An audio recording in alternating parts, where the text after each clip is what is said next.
Hey guys, one of the biggest frustrations when you're at the gym is all the equipment being used up, your barbells and dumbbells.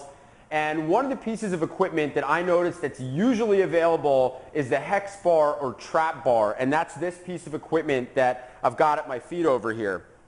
Most of you may have seen this used at one point or another, usually for a deadlift, and it'll look like this. It's called a trap bar or hex bar deadlift. Okay, just like that. But this is actually an extremely versatile piece of equipment because you can do a number of other exercises with it. So here are a few examples, and with just the examples that I'm giving you now, you can pull together a total body workout by using just this piece of equipment.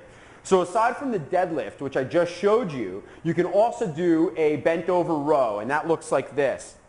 We're going to set up the same way we would for a deadlift, and instead of standing up, we're just going to row the weight back to our hips, just like that. Okay? So we have a horizontal pull exercise we can do there, a row, and we also have the capability of doing a horizontal push, and this is going to be a bench press or a floor press. Now I'm going to show it to you over the floor, which is a bench press off the floor. If you did it on a bench, it would be called a bench press. Same idea. What I highly suggest you do is always take this on and off of a rack or pins. I'm going to maneuver the bar around right now for demonstration purposes because there's not much weight on it. To set up the bench press, or floor press rather, you're going to go ahead and get underneath the bar.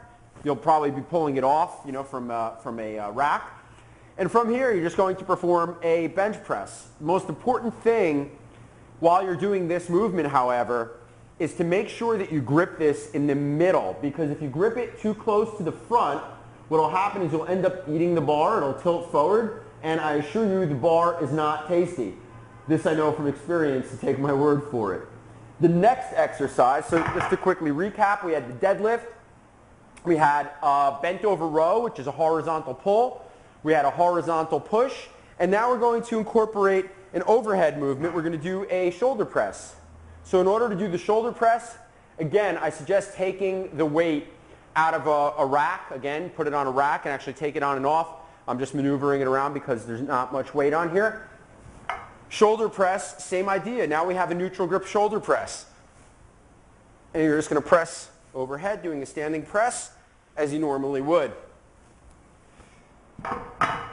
So there you have it. Next time you're at the gym and everything's taken up, my suggestion is to look at the hex bar, get creative, and most importantly, go get it.